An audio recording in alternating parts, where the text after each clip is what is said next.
तो आज ये हम शुरू करते हैं असेसमेंट ऑफ फर्म्स। बच्चों ये जो हमारा चैप्टर है, मतलब जैसे कैसे मैंने बताया आपको कि 500% आएगा, इसका तो मतलब एक क्वेश्चन आता ही आता है, पूरा वो 15 मार्क्स का क्वेश्चन आपका आएगा। अब इसमें और सर और जो चैप्टर्स हमने पीजीबीपी किया, हमने अपना असेसमेंट ऑफ इंडिविजुअल किया, तो उसमें और इसमें फर्क क्या है? बेटा मैं आपको जैसे पहले भी बताया था कि 90% ये चैप्टर हमारा सेम है। जो हमारा असेसमेंट ऑफ इंडिविजुअल्स था वो ही है, जो हमारा पीजीबीपी था वो ही है। सारे हेड्स हो गए, आपका कैपिटल गेन हेड हो गया, आपका आपका बिजनेस हेड हो गया, आपका उसके अलावा अदर सोर्सेज का हेड, सब कुछ सेम चलेगा। बस फर्म्स का हेड नहीं हो सकता, क्योंकि एक फर्म किसी और के लिए काम नहीं कर सकती, ठीक है? तो और सब किसी भी हेड में कोई चेंज नहीं है। कैपिटल गेन जैसे निकलते थे वैसे ही निकलेंगे, अदर सोर्सेज जैसे निकलता था वैसे ही निकलेगा। हाउस प्रॉपर्टी, अगर फर्म के नाम पे कोई प्रॉपर्टी है, उसने आगे किराए पे दे दी, तो उसकी जो रेंटल इनकम आई बिल्कुल वैसे निकलेगी जैसे निकलती थी। तो सर फर्क कहाँ आया है? What is the difference? वो डिफरेंस है सिर्फ और सिर्फ एक हेड में, और उसका नाम क्या है? उस हेड का नाम है पीजीबीपी। तो पीजीबीपी हेड में हमारे को कुछ डिफरेंस है, और पीजीबीपी हेड में भी सिर्फ 2 डिफरेंसेस है। वो 2 डिफरेंसेस क्या क्या है पीजीबीपी हेड में? पीजीबीपी हेड में 2 डिफरेंसेस है। पहला, आपको याद होगा कि जब हमने पीजीबीपी किया था उसमें मैंने आपको बताया था कि जो एक सेल्फ प्रोप्राइटर है वो खुद को सैलरी नहीं दे सकता।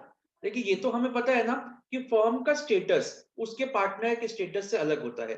Firm is a separate entity then its partners, है ना? ये तो हमें पता है कि फर्म की जो पहचान है वो अलग है, पार्टनर्स की पहचान अलग होती है। तो फर्म अपने पार्टनर्स को क्या दे सकती है? फर्म अपने पार्टनर्स को दे सकती है इंटरेस्ट ऑन कैपिटल। पहला डिफरेंस क्या आ गया? पहला डिफरेंस तो हमारा आ गया इंटरेस्ट ऑन कैपिटल में, ठीक है ना? Interest on capital of partners, ये समझे क्या आज? और दूसरा क्या आ गया?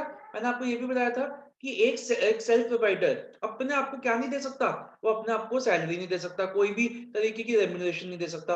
लेकिन पार्टनर्स को एक पार्टनरशिप फर्म में काम करने के लिए सैलरी भी मिल सकती है, सैलरी भी मिल सकती है और remuneration,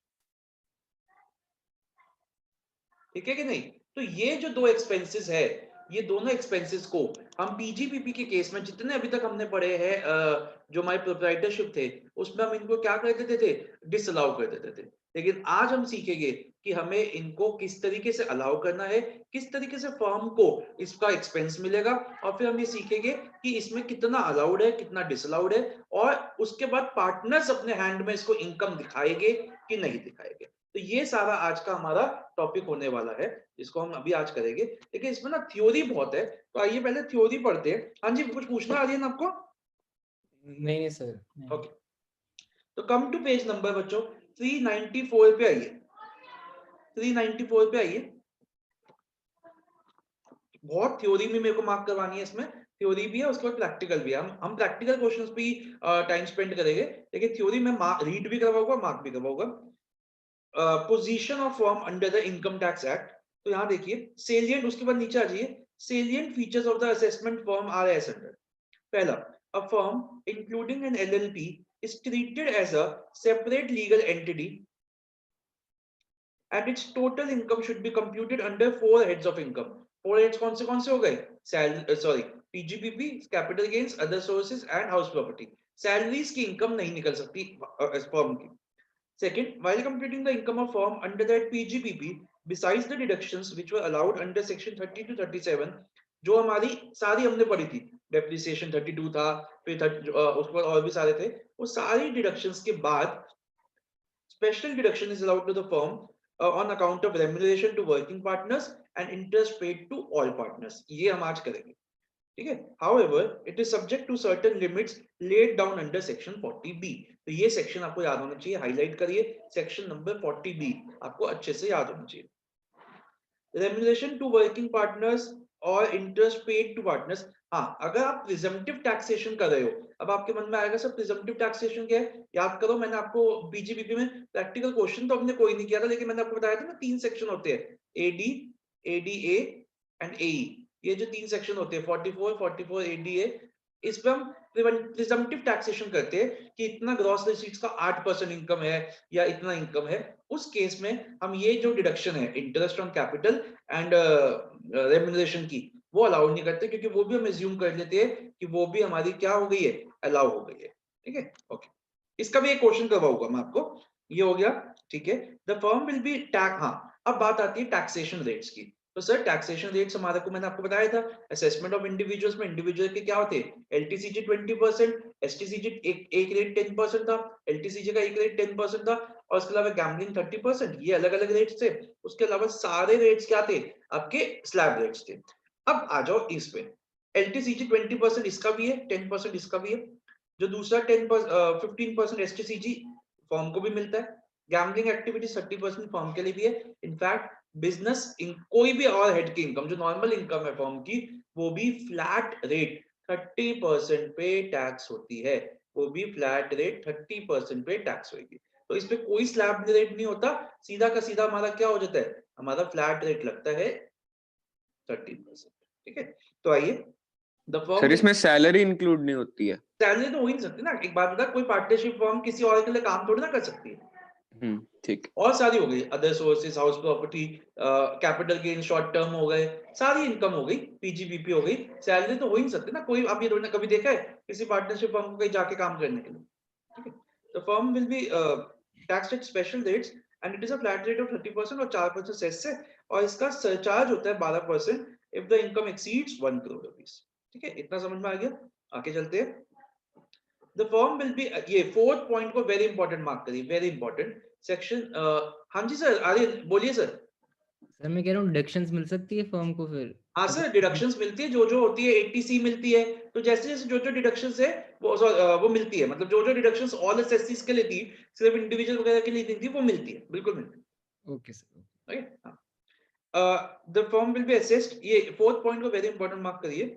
the firm will be assessed as a firm provided conditions under section 184। ये जो है ना, ये हमारे को थ्योरी में भी आ जाता है, कंडीशंस अंडर सेक्शन 184। ये एक सेक्शन है जिसमें ये लिखा हुआ है कि एक फर्म को कब फर्म माना जाएगा, इनकम टैक्स के हिसाब से एक फर्म को कब फर्म माना जाएगा। वो कंडीशंस हमारी फुलफिल होनी चाहिए। अगर इसमें से कोई भी कंडीशन फुलफिल नहीं हुई, तो फर्म को ये दोनों deductions, interest on capital and remuneration की डिडक्शन नहीं मिलेगी। वो फर्म मानी जाएगी। अगर इसमें से कोई भी कंडीशन फुलफिल नहीं होती, तो फर्म तो मानी जाएगी, लेकिन उसको वो दो डिडक्शंस नहीं मिलेगी, इंटरेस्ट ऑन कैपिटल की और रेम्यूनरेशन की। हाँ, are satisfied. In case these conditions are not satisfied in any particular assessment year, the firm, although the firm will be assessed as firm, but no deduction by way of payment of interest, salary, bonus, commission, by whatever name called, will be allowed in computing the income under that PGBP. ठीक है, आगे चलते हैं। Computing income charge में PGBP, and such interest shall be taxable in the hands of partners. अभी बताता हूँ, ये हो गया, समझ में आ गया। जो उसके बाद मान लो सब कुछ होने के बाद, टैक्स देने के बाद जो प्रॉफिट आएगा फर्म का, वो पार्टनर्स पे डिस्ट्रीब्यूट हो जाएगा। पार्टनर्स के लिए वो प्रॉफिट एग्जेम्प्ट होता है। अब ये चीज मैं आपको समझाता हूँ बच्चों, मैं ना थोड़ा सा आपको एक चीज समझाता हूँ। देखो, एक पार्टनर को एक फर्म से 3 चीजें मिल रही है। ठीक है, पहली चीज क्या मिल रही है एक पार्टनर को, पहली चीज मिल रही है उसको एक फर्म से इंटरेस्ट ऑन कैपिटल।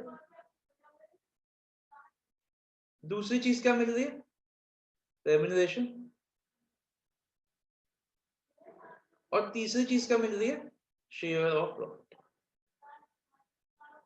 अब देखो बच्चों, अभी हम डिस्कस करेंगे interest on capital. Interest on capital ना 12% तक फर्म दे सकती है अपने पार्टनर्स को। अभी डिस्कस करेंगे, मैं थोड़ा सा बता रहा हूँ, घबराना मत कि सर बहुत फास्ट बता रहे हो। एक छोटा सा पॉइंट बताने के लिए एक बात बता रहा हूँ, और कोई नहीं। इंटरेस्ट ऑन कैपिटल जो है हमारा, वो एक फर्म 12% तक अपने उसको दे सकती है, पार्टनर्स को। अब देखिएगा, अगर किसी फर्म ने 12% से ज्यादा इंटरेस्ट दिया, तो डिडक्शन 12% की ही मिलेगी। एक बात सुनिए, एक चीज जिसपे डिडक्शन मिल चुकी है फर्म को, मेरा सवाल सुनना, टेक्निकल क्वेश्चन है, मेरे को कोई भी दे सकता है इसका आंसर। एक चीज, एक मान लो ऐसे लेते हैं, इंटरेस्ट ऑन कैपिटल डिडक्शन मिल गई फर्म को, तो मेरा सवाल आपसे ये है, क्या फर्म ने उस इंटरेस्ट वाली इंटरेस्ट ऑन कैपिटल में क्या उस पर टैक्स दिया होगा?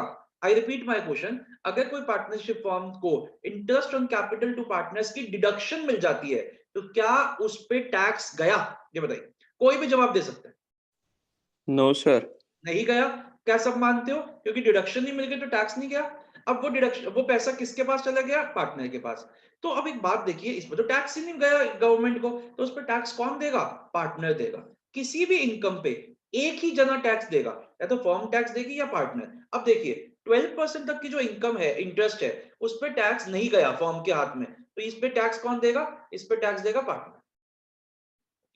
अगर अबव 12% है, मान लो 15% था, तो 3% पे डिडक्शन नहीं मिली, उस पे इसका मतलब वो इनकम में ऐड हो गई फर्म की और उस पर टैक्स चला गया, तो ये जो होगी 3% अबव 12% जितना भी होएगा, ये पार्टनर्स के हैंड में एग्जेम्प्ट हो जाएगा। ये बात समझ में आई? लॉजिक समझ में आया? ऐसी बात करते हैं रेम्यूनरेशन की। जितनी रेम्यूनरेशन एज डिडक्शन मिल चुकी है फर्म को, उस पे टैक्स देगा पार्टनर, और जो डिडक्शन नहीं मिली वो पार्टनर्स के एंड में एग्जेम्प्ट हो जाएगी। अब मेरा सवाल आपसे, शेयर ऑफ प्रॉफिट तो कब देता है, निकाला जाता है? जब हम सारी इनकम निकाल लेंगे पार्टनरशिप फर्म की, उसमें से टैक्स भी पे कर देंगे, फाइनल जो बचेगा वही बचेगा ना पार्टनर्स पे। तो मेरा सवाल आपसे, क्या शेयर ऑफ प्रॉफिट पे टैक्स जा चुका है? नहीं। गया तो है। मैंने क्या कहा, फर्म ने पूरी इनकम निकाल ली सारे हेड्स की, टैक्स भी पे कर दिया, अब जो बचा वही डिवाइड करोगे ना पार्टनर्स में, हाँ तो इसका मतलब टैक्स जा चुका है इस इनकम में। यस और नो? यार सब सिर्फ अब कुणाल थोड़ा पढ़ रहा है, अंकित भी पढ़ रहा है, आर्यन भी पढ़ रहा है, अपूर्वा भी पढ़ रही है, सब लोग जवाब दो, बताइए। यस सर, टैक्स चला गया है। टैक्स जा चुका है ना उस पे? Yes sir. तो इसका मतलब एक सेकंड,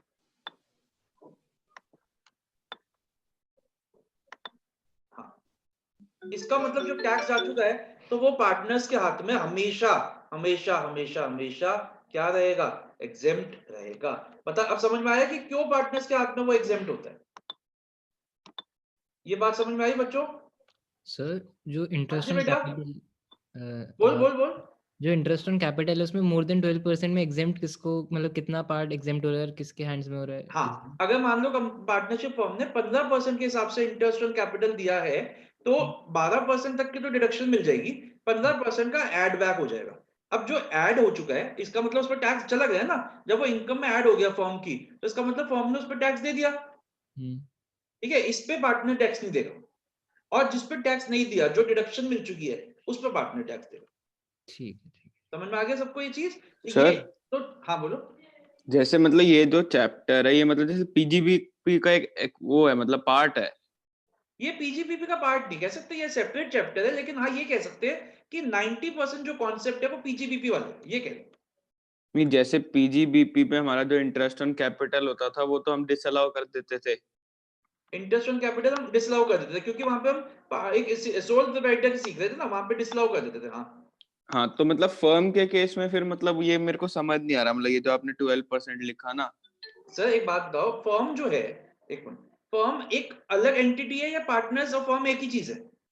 अलग है सर। तो अलग है ना, तो फर्म के लिए पार्टनर्स को इंटरेस्ट देना एक अलाउएबल डिडक्शन है, एक अलाउएबल एक्सपेंस है। जैसे जैसे हम रेंट दे रहे हैं अपने अपने इधर हम काम कर रहे हैं, वहां की रेंट दे रहे हैं, जैसे हम अपने एम्प्लॉइज को सैलरी देते हैं, वैसे पार्टनर्स को भी सैलरी दे सकता है एक फर्म, ये पॉइंट है। अच्छा, ठीक है लेकिन कितनी दे सकता है वो उस पर लिमिट लगी हुई है, मतलब देने को तो कितनी दे सकता है, कितना एक्सपेंस दिखा सकता है, उस पर लिमिट लगी हुई है। और ये मतलब शेयर ऑफ प्रॉफिट में हम ये मतलब वो होगा कि ये ऑलरेडी टैक्स पे हो चुका है। हो चुका है, टैक्स पे होने के बाद जो बचा वो बटा बचा है, उसको तो उस पर डिस्ट्रीब्यूट कर टैक्स जा दो। ही चुका है, तो पार्टनर क्यों टैक्स? एक इनकम पे या तो फर्म टैक्स देगी या पार्टनर टैक्स देगा, दोनों टैक्स नहीं देंगे। तो एक इनकम पे जिस पर फर्म ने टैक्स दे दिया उस पर पार्टनर टैक्स नहीं देगा, जिस पर पार्टनर ने टैक्स दे दिया उस पर फर्म टैक्स नहीं देगी। अच्छा, और ये सर रेम्यूनरेशन वाले में आपने क्या लिखा है उसके नीचे, पार्टनर के रेम्यूनरेशन अभी नीचे? हम करेंगे। रेम्यूनरेशन जितनी एक फर्म देती है, उसका कुछ पार्ट अलाउ हो जाता है, कुछ डिसअलाउ हो जाता है, मतलब कुछ ठीक, डिडक्शन मिल जाती है, कुछ नहीं मिलती। तो जो ठीक है डिडक्शन मिल सर। गई, इसका मतलब उस पर टैक्स नहीं गया। यस और नो? हाँ जी कुणाल, क्या सर? पे डिडक्शन मिल गई, उसका मतलब उस पर टैक्स नहीं गया। हाँ, तो उसको हम क्या करेंगे, उसको उस पर तो टैक्स पार्टनर देगा, और जो डिसअलाउ हो गई है उस पर टैक्स जा चुका है, उस पर टैक्स फर्म देगी। हाँ जी बताओ कुणाल। सर ये एक बार दोबारा बोलना सर, समझ नहीं आती है। तू म्यूट क्यों कर रहा है, सुन लेना आराम से पहले। हाँ भाई जितनी रेम्यूनरेशन एक फर्म ने अपने पार्टनर्स को दी है उसमें से हम हम्म, कुछ अलाउ कर देते हैं, कुछ डिसअलाउ कर देते हैं, ठीक है। ठीक है। तो अलाउ की है इसका मतलब उस पर तो टैक्स नहीं दिया ना फर्म ने, वो तो एक्सपेंस शो कर दिया उसने, हाँ तो उस पर टैक्स पार्टनर देगा अपने हैंड्स में। ठीक है। और जो अलाउ नहीं हुई इसका मतलब वो फर्म की इनकम में ऐड हो चुकी है, हाँ उस पर टैक्स चला गया, हाँ तो उस पर पार्टनर टैक्स नहीं देगा।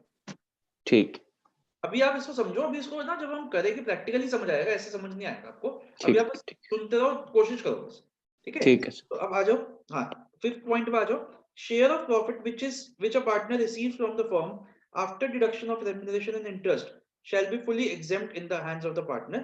However, only that part of the interest and remuneration which was allowed as deduction to the firm shall be taxable in the hands of partner in their individual assessment under the firm under the head profit and loss. अच्छा एक चीज और समझनी है आपको बच्चों कि ये जो भी चीज हमें मिल रही है, चाहे वो आपका वो रेम्यूनरेशन हो, चाहे वो आपका इंटरेस्ट हो, चाहे वो आपका वो प्रॉफिट हो, वो तीनों की तीनों चीजें हमारी क्या रहेगी, वो तीनों की चीजें हमारी पीजीबीपी हेड में आएगी, तीनों की तीनों चीजें हमारी वो पीजीबीपी हेड में आएगी, ठीक है। चलिए बच्चों अब आगे बढ़ते हैं। तो ये अब आ जाइए नीचे, हम ये कंडीशंस पढ़ने जा रहे हैं, सेक्शन नंबर 184 की कंडीशंस पढ़ने जा रहे हैं। आ जाइए,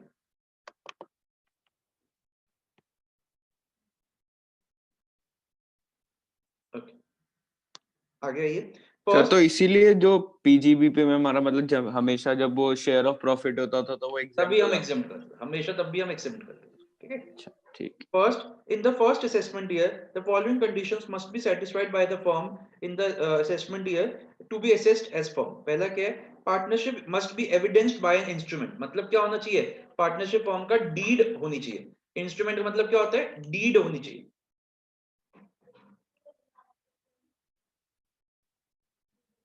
ठीक है, पहला डीड। चलिए आगे, द इंडिविजुअल शेयर, उस डीड में शेयर्स पक्का मेंशन होने चाहिए, shares of partner must be mentioned, ठीक है। अगर शेयर्स नहीं लिखे तो भी वो डीड वैलिड नहीं मानी जाएगी, कुछ भी हो सकता है शेयर, 20, 30%, 40%, 50% होगी। Certified copy of partnership firm पर डीड मस्ट बी फाइल्ड, तो डीड की कॉपी हमें क्या करनी है, डीड मस्ट बी फाइल्ड, जो हमारे रजिस्ट्रार होता है उनके पास। ये तो हो गया फर्स्ट ईयर। अब आगे क्या है, इन द सब्सिक्वेंट ईयर्स अगर कोई भी चेंज होता है किसी भी चीज में, मतलब रेशियो में चेंज होता है, किसी भी चीज में चेंज होता है, तो उसकी सर्टिफाइड कॉपी हमें वो फाइल करनी पड़ेगी। तो ये कंडीशंस है। अगर किसी पार्टनरशिप फर्म की डीड नहीं है तो ये डिडक्शंस नहीं मिलेगी, शेयर्स मेंशन नहीं है तो ये डिडक्शन नहीं मिलेगी। इतनी बात समझ में आई कि नहीं, ठीक है। अब आ जाओ बच्चों, ये सेक्शन 184 था। अब हम वो लिमिट्स पढ़ने जा रहे हैं जो कि हमारी इंटरेस्ट ऑन कैपिटल और रेम्यूनरेशन की जो लिमिट्स है, जिसमें हमने 40B जो हमने बोला ना 40B सेक्शन गवर्न करता है इसको, वो हम पढ़ने जा रहे हैं। पहले यहाँ तक कोई दिक्कत तो नहीं है, what are the conditions, what are the two expenses other than the expenses which we have done in other chapter, सब समझ में आ गया ना, कोई दिक्कत तो नहीं है। चलिए अब हम अपना करने जा रहे हैं 40B का जो है, दो चीजों के एक्सपेंसेस मैं आपको बताने जा रहा हूँ। देखो इसी पेज पे आ जाओ 395 पे, सेक्शन 40B दिख गया होगा आपको नीचे को कहीं, डील्स विद द अमाउंट, मिल गया ना बच्चों। Section 40B deals with the amount which are not deductible in case of a firm assessable as such. Firm assessable as such मतलब firm is assessable as partnership firm. Therefore deductions on account of interest and remuneration to the partners can be claimed under section 36 to 37 as the case may be, but it will be subject to the conditions prescribed by section 40B. इस बच्चे इसको very important highlight करिए इसको, which are as under. पहला देखो बच्चों, सबसे पहला क्या है कि जो हमारा सैलरी या रेम्यूनरेशन जो भी है, ये सिर्फ सैलरी और रेम्यूनरेशन और एक्सेट्रा, ये सिर्फ और सिर्फ वर्किंग पार्टनर को मिलेगी। अगर किसी टू नॉन वर्किंग पार्टनर, अगर किसी नॉन वर्किंग पार्टनर को ये मिल रही है तो इसको डिसअलाउ करेंगे पूरा का पूरा। ये तो पता है ना वर्किंग कौन होते हैं, नॉन वर्किंग कौन होते हैं, आई होप ये तो पता है आपको। वर्किंग पार्टनर जो काम करे, जो स्लीपिंग या डोरमेंट पार्टनर्स होते हैं उनको नॉन वर्किंग पार्टनर्स बोलते हैं। उनका सिर्फ कैपिटल लगा हुआ होता है और कुछ नहीं होता, उनका योगदान नहीं होता। तो अगर कोई नॉन वर्किंग पार्टनर है तो उसको रेम्यूनरेशन वगैरह नहीं मिलेगी, वो किसी भी तरीके की 1 रुपए की रेम्यूनरेशन का भी नहीं ले सकता फर्म से, मतलब लेना चाहे ले सकता है, फर्म उसको खर्चा नहीं दिखा सकती। ये हम देख रहे हैं कितना दे सकती है नहीं, वो क्वेश्चन नहीं है, क्वेश्चन है कितना डिडक्शन क्लेम कर सकती है कि नहीं। बेटा कितना दे सकती है नहीं, उसमें कोई रोक थोड़ी ना लगी है। फर्म है, हमारे पार्टनर, आप मान लो हम 4 पार्टनर्स है, कुणाल 5, कुणाल, अंकित, आर्यन, पूर्वा और मैं, हम 5 पार्टनर्स है। मान लो इसमें से 2 निठल्ले हैं, चलो मैं निठल रहा हूं और मान लो कुणाल निठल रहा है, सब काम करते हैं, लेकिन हम सब ने मिलकर हमें पैसे हमें भी रेम्यूनरेशन मिलती है, वो तो हमारे बीच में अंडरस्टैंडिंग है, कोई नहीं रोक सकता, लेकिन उसका डिडक्शन नहीं देगी इनकम टैक्स डिपार्टमेंट, ठीक है, हमारी फर्म। चलो second, payment of remuneration to working partners and interest on to any partner, interest सबको मिल सकता है, will be allowed only when it is authorised by and in accordance with the deed, तो तभी मिलेगा ये भी जब डीड में लिखा हुआ है कितना कितना होना चाहिए। तो सेकंड कंडीशन में ऐसे लिखता हूं यहाँ पे, it must be written in the deed.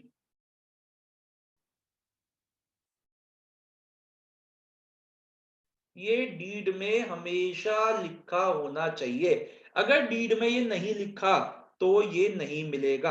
अब बच्चों सवाल सुनिए, डीड जिस दिन से डीड बनी है, जिस दिन से डीड लिखी गई है, उसके आगे से ही मिलेगा, उसके पीछे का मान लीजिए कभी कभी ऐसा होता है ना, पार्टनरशिप फॉर्म मान लो हमने बना ली अपनी 30 अप्रैल 2020 को हमने पार्टनरशिप फॉर्म बना ली, हमने काम शुरू कर दिया, ठीक है, मतलब 1 मई लगा लो ना, 1 मई से, और हमने डीड बनाई इसके 30 दिन बाद जाके, 30 जून से 2 महीने बाद जाके, तो हमने इंटरेस्ट देना शुरू कर दिया मई से, मई में भी दिया और जून में भी दिया इंटरेस्ट वगैरह। तो हमारे को जो इंटरेस्ट वगैरह की डिडक्शन मिलेगी फर्म को, वो मई जून से नहीं मिलेगी, वो कब से शुरू होगी, जुलाई से मिलनी शुरू होगी। क्यों? क्योंकि डीड जो बनी थी वो 30 जून को बनी थी, इवन दो डीड में ये लिखा गया है कि पार्टनर्स को इंटरेस्ट ऑन रेम्यूनरेशन मई से मिलेगी, डीड जिस दिन बनी है उस दिन के बाद से ही इंटरेस्ट रेम्यूनरेशन की डिडक्शन मिल सकती है, even though part retrospective effect वाली बात पार्टनरशिप डीड में लिख भी गई है, तब भी वो डिसअलाउ हो जाएगा। आइए पढ़ते हैं इसको। Payment of remuneration although authorised by the partnership deed but which relates to a period prior to the date of such deed shall not be allowed. In other words, salary cannot be claimed as deduction with retrospective date even if the partnership deed provides that it shall be given with retrospective effect. बताइए बच्चों, ये समझ में आई बात? ठीक है, आगे अब आइए इंटरेस्ट की बात। जैसे मैंने आपको बताया कि जो interest to any partner, interest तो किसी भी पार्टनर को अलाउड है ना, interest to any partner must not exceed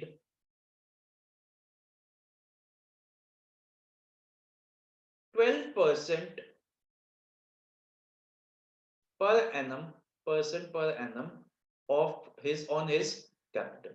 तो मान लो अगर क्वेश्चन में दे रखा है कि 15% से इंटरेस्ट क्रेडिट हुआ है, तो यूनिटरी मेथड लगा के जितना भी है डिवाइड बाय 15 into 3% हम उसका क्या कर देंगे, ऐड बैक कर देंगे। ठीक है, आगे अब आ जाओ, जो मेन है वो है हमारे सैलरी की कंप्यूटेशन।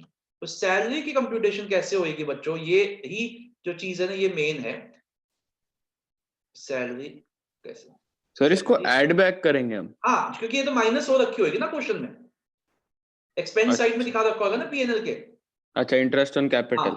हाँ, और लेकिन अगर रिसीट एंड एक्सपेंडिचर अकाउंट है तो नहीं करेंगे, तो बिल्कुल अभी फ्रेश करा जैसे करते थे ना वैसे ही बिल्कुल पीजीपीपी की तरह करेंगे। अगर गलत ऐड हुई हुई है तो सॉरी माइनस हुई हुई है तो ऐड कर दो, अगर माइनस नहीं हुई तो ऐड ही मत करो। ठीक है, 3% से ऐड करेंगे ना उसको, क्योंकि 3% का एक्सीड करा है उसने डिडक्शन से। हाँ उतना ही ऐड करेंगे। यस, मतलब अगर 12% से कम है तो कुछ भी नहीं करेंगे? कुछ नहीं करेंगे, फिर माइनस हुआ है सही है, कुछ नहीं छेड़ेंगे उसको। ठीक। अब देखो बच्चों, रेम्यूनरेशन कैसे निकलती है। रेम्यूनरेशन मोस्ट इंपॉर्टेंट टॉपिक है, मोस्ट मतलब यही है जिसके लिए अलग से क्लास लेनी पड़ती है। ये तो मतलब मैं आपको बता ही सकता था, इंटरेस्ट ऑन कैपिटल 3% मतलब 12% से तक अलाउड है, कुछ भी नहीं है। मेन है सैलरी और रेम्यूनरेशन। बेटा सैलरी और remuneration is based on, it is based on book profits. अब ये बुक प्रॉफिट्स क्या होता है ये देखते हैं। बुक प्रॉफिट्स कैसे निकलते हैं? बुक प्रॉफिट्स निकलते हैं जो आपने पीजीबीपी की इनकम दे रखी है ना, आफ्टर एडजस्टमेंट, जो हम अपनी पीजीबीपी का हेड का सही कर देते हैं, पीजीबीपी की इनकम हमने निकाल ली, उसमें से हम ऐड कर देंगे इंटरेस्ट ऑफ ओवर 12%, तो 12% से ज्यादा हम इंटरेस्ट ऐड कर देंगे, ठीक है। और हम ऐड कर देंगे एक और चीज, सारी बुक वो सारे के सारी रेम्यूनरेशन ऐड कर देंगे, चाहे वो वर्किंग पार्टनर को हो चाहे वो नॉन वर्किंग पार्टनर को, हम सारी रेम्यूनरेशन ऐड कर देंगे। पहले हमने पीजीबीपी करेक्ट कर लिया, पहले तो बेस क्वेश्चन आया, हमने उसको सही कर लिया पीजीबीपी वगैरह को, 12% तक का इंटरेस्ट था तो छेड़ा नहीं, अगर 12% से ऊपर इंटरेस्ट था तो ऐड कर दिया, और रेम्यूनरेशन जो है उसको हमने छेड़ा नहीं है, ठीक है। या चलो उसको भी ऐड कर दो, सारी रेम्यूनरेशन ऐड कर दो, ये जो चीज आई इसको हम कहते हैं बुक प्रॉफिट्स,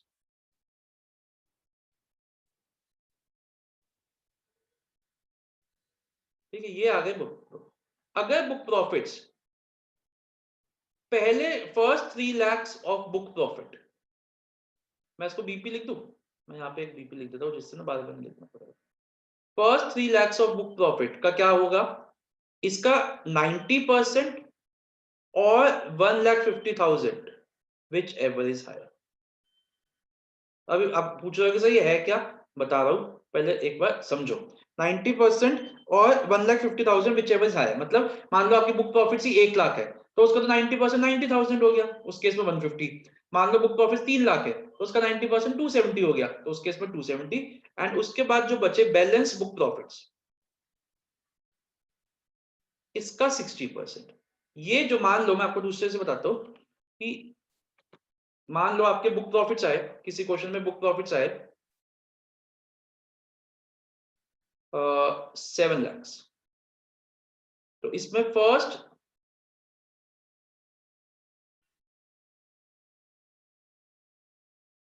3 lakhs का 90% कितना हो गया, 270।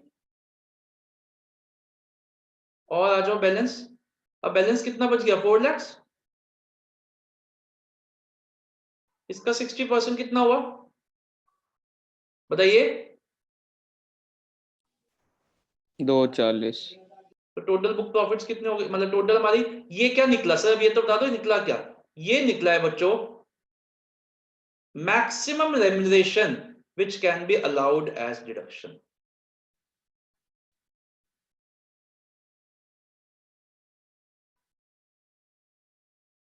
इसका मतलब क्या हुआ, मान लो डिडक्शन सॉरी मान लो हमारे को जो बुक वो रेम्यूनरेशन क्वेश्चन में दे रखी है, जो हमने ऐड कर दी है वो दे रखी है मान लो 5 लाख, तब तो जैसे मान लो 2 पार्टनर्स है और 2 की रेम्यूनरेशन दे रखी है 2,20,000 एंड 2,80,000, ये दोनों की टोटल 5 लाख हो गई।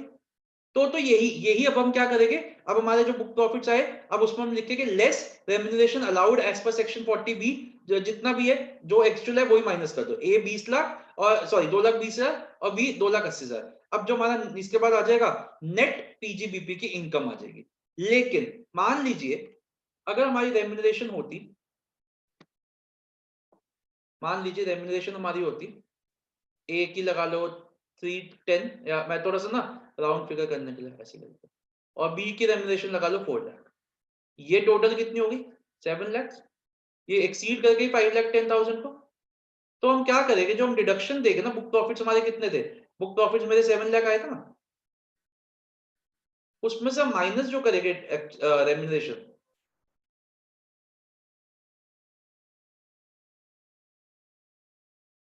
अब देखो 5,10,000 से ज्यादा नहीं हो सकती, इस 5,10,000 को 3:4 के रेशियो में, जो उनकी एक्चुअल रेम्यूनरेशन है उसके रेशियो में डिवाइड कर दो, 3:4 के रेशियो में डिवाइड कर दो 5,10,000 को, तो 5 लाख डिवाइड बाय 7 इंटू 3, तो ये पहले की हो गई 218,571,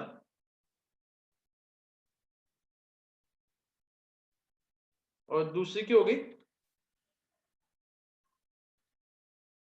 sorry 5 lakh 7 lakh 5,10,000 divide by 7 into 3, ये हो गई 21 सॉरी इंटू 4 कर दो, डिवाइड बाय 3 इंटू 4, 291,428,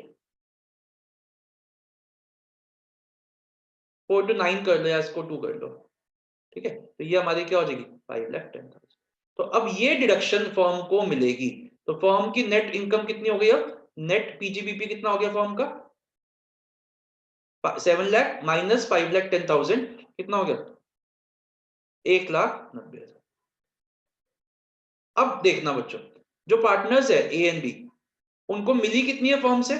उनको मिली तो है इतनी इतनी 3 और 4, ठीक है, लेकिन फर्म इस पे 3 में से इसको इसने टैक्स कितने में दे दिया? फर्म ने 2,18,000 पे टैक्स दे दिया।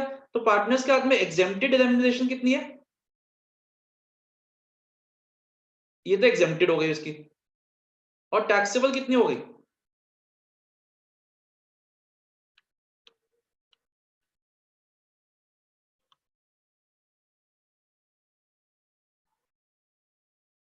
तो ये हो गई हमारी एग्जेम्प्टेड हो गई, टैक्सेबल हो गई, जिसपे फर्म ने टैक्स नहीं दिया। बताइए, समझ में आया? सॉरी मैंने उल्टा बोल दिया, ये वाली तो टैक्सेबल हो गई है, ये वाली टैक्सेबल हो गई है, और ये वाली एग्जेम्प्टेड हो गई जिसपे फर्म ने टैक्स दे दिया। बताइए, समझ में आया पूर्वा? ये 814 कहाँ से आया सर? कौन सा? 81429 जो नीचे लिखा है अभी। ये वाला कहाँ से आया? अच्छा बता। और सर ये टैक्सेबल और एग्जेम्प्ट हाँ। वाला भी बता दो एक बार तो मैं बात। बताता हूँ, मैंने एक मिनट बता, पीछे से लॉस एक मिनट देखो, इसको एक मिनट,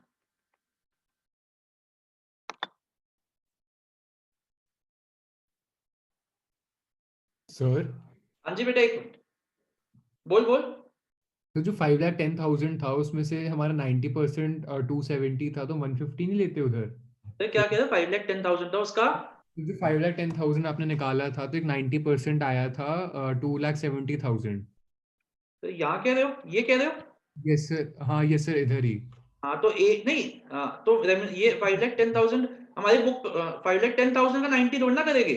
नहीं सर, 3 लाख का जो 90% था वो 2,70,000 था, तो आपने हाँ हाँ आया था हाँ, 270 या 1 लाख, मतलब 90% और 150 whichever is lower. Whichever is higher. Higher लिखाया है? हाँ हायर लिखा है, ये देख, अच्छा नहीं तो मैं दिखाता हूँ, मैंने, हो सकता है मैंने गलत लिख दिया, ये है हायर लिखा है। अच्छा, ठीक है सर। सर तो जो हम इसमें ऐड जो आपने करा, मतलब ये ऊपर जो हमने रेम्युनरेशन ऐड करी थी बुक प्रॉफिट निकालने के लिए, जी जी जी, तो वो इस केस में मतलब 7 लाख करेंगे या फिर ये जो नहीं पहले 5 तो लाख, सारी वो वाली ऐड कर दो जो दे रखी है एक्चुअली में। मतलब ये 3 लाख और 4 लाख जो दे हाँ रखी है, 7 लाख ऐड कर दो पहले तो, हाँ, ठीक, और माइनस करेंगे 5,10,000। 5,10,000, हाँ बिल्कुल। अच्छा ठीक है, अब देखो मैंने जो ये चीज सबको नहीं समझ आई लगता है, एक बार देखो, मैं एक ही फॉर्म, एक ही बुक बना रहा हूँ, सिर्फ एक ही, एक को अब फॉर्म से मिलेगी तो 7 लाख की रेम्युनरेशन, उसमें तो कोई डाउट नहीं है, लेकिन उसमें से कितनी रेम्युनरेशन पे टैक्स जा चुका है और कितनी में नहीं गया। देखो फॉर्म को ए के रिस्पेक्ट में 2,18,572 का डिडक्शन मिल चुकी, इसका मतलब इस पे टैक्स नहीं गया, तो टैक्सेबल इस पे कौन टैक्स देगा? इस पे पार्टनर टैक्स देगा, तो 2,18,571। लेकिन जो उसको बची हुई रेम्युनरेशन है, पूर्वा ए की टोटल रेम्युनरेशन कितनी थी? 3 लाख थी ना? हाँ जी पूर्वा, हाँ जी सर। तो अब 3 लाख में से ये तो हो गया जिस पर टैक्स देगा, जो बची हुई है वो हमारी वो फिगर आ गया था 3 लाख माइनस 218,571, तो ये वो फिगर आ गया था 81,491 420। आई बात समझ में? हाँ जी। ठीक है, ऐसे बी की भी निकाल सकते हो तुम, लो देखो बी के लिए कितने पे ये देखो, ये जो अमाउंट है इस पे रेम्युनरेशन पे किसको मिल चुका है? डिडक्शन फॉर्म को मिल चुकी है, तो ये हो गई 291,428, और जो बची ये 4 लाख में से इसको माइनस कर दो। सर इसमें ये जो हमने लेस करा वो टैक्सेबल वाली होगी? एक सेकंड सर, एक बात बताओ, जो लेस किया, ऐसे देखो रट मत, मेरे से भी गलती हो गई थी ना, जो लेस किया इसका मतलब उस पे टैक्स नहीं गया ना, सोच के देख, जो लेस हो गया इसका मतलब वो डिडक्शन मिल गई, हाँ डिडक्शन में टैक्स गया नहीं, नहीं, तो टैक्स कौन देगा उस पे? पार्टनर। बस ये बात, ये जो मैंने बनाई है ना, ये पार्टनर्स की बुक्स बनाई है। सर तो जो 81,429 है ये तो वो फर्म को भी टैक्सेबल होगा ना? कौन सी? सर जो 81,429 हाँ है हाँ, ये तो ये कैसे टैक्सेबल हो गया, क्योंकि ये जो है ना 190,000, यस सर। इसमें ये एडिड है, ये वाले दोनों 81 वाला ये एडिड है इसमें। अच्छा हाँ, तो इस पर टैक्स जाए, अब इसमें टैक्स देगी फर्म, ये सर जो ऊपर आपने 7 लाख लिखा हुआ है ये तो वो है ना रेम्यूनरेशन में टोटल दिया कितना है या बुक नहीं ये नहीं ये कोइंसिडेंटली इस पे सेम हो गया था रेम्यूनरेशन। अच्छा ये तो आपको इसलिए कंफ्यूजन हो रही है, ये बुक सर प्रॉफिट है सर, ये रेम्यूनरेशन नहीं है, ये बुक प्रॉफिट्स है। ये मैंने एक रैंडम था ये सर बुक। एक और एग्जांपल दे सकते हो सर इसका? हाँ एक और एग्जांपल करवा दो बिल्कुल दे सर सकता इसका। हूँ, बिल्कुल दे सकते हैं। ऐसे करते हैं, लो एक फ्रेश एग्जांपल से समझते हैं इसको। हाँ ये ना एक वो हो गया, एक ना कोइंसिडेंटली सेम हो गया। ऐसा करते हैं, बुक प्रॉफिट्स है, मैं पहले लिख देता हूँ 7 lakhs और रेम्यूनरेशन है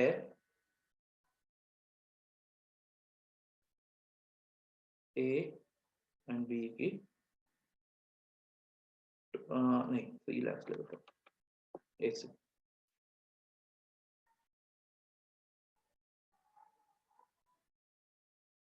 तो इसको देते हैं, अब सही है बेटा? ठीक है, 6 लाख की रेम्यूनरेशन है टोटल, बुक प्रॉफिट 7 लाख।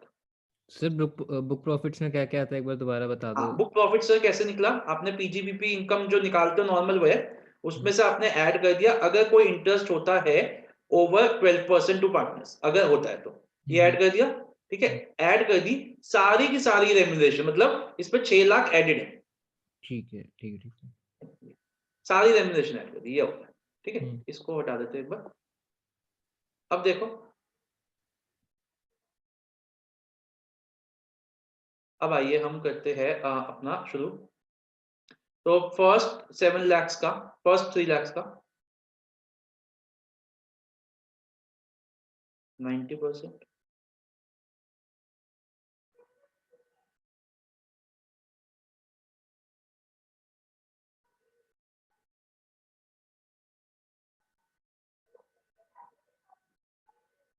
अब हमारी जो रेम्यूनरेशन की डिडक्शन मिल सकती थी ना वो इससे ज्यादा नहीं मिल सकती थी, लेकिन ये तो ज्यादा हो गया, इनको कंपेयर करो, ये तो ज्यादा हो गया।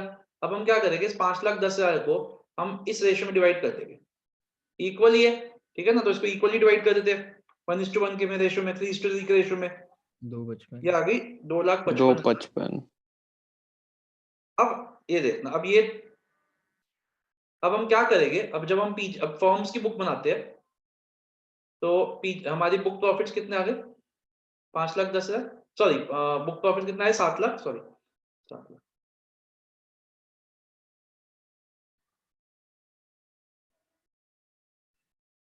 इसमें से अलाउेबल रेम्यूनरेशन माइनस करते हैं 5,10,000, 190। ये आ गई पीजीबीपी के प्रॉफिट्स ऑफ फर्म। ये फर्म के, इस पे टैक्स देगी फर्म, तो चलो मैं माइनस करके दिखाता हूँ तुम्हें। अच्छा मैं तुम्हें वो भी दिखाता हूँ, उसका एक मिनट क्वेश्चन ही हो गया एक। इसमें हम क्या करते हैं, अब हम ना क्या करते हैं, इस पर टैक्स माइनस करते हैं 30%,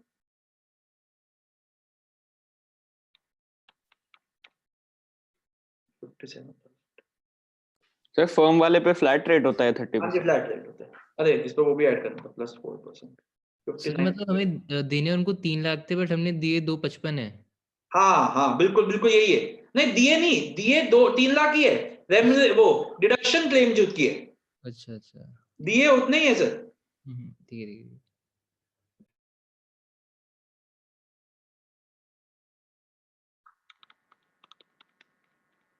130। अब ये देखो, ये पार्टनर तो बढ़ जाएगा ए और बी में, ये बढ़ जाएगा दोनों में, ए और बी में प्रॉफिट 65,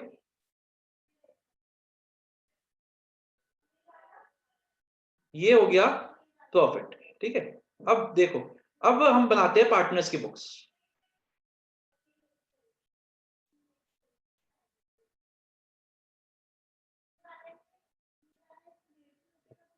मैं एक ही बना देता हूँ सिर्फ, चलो 2 की।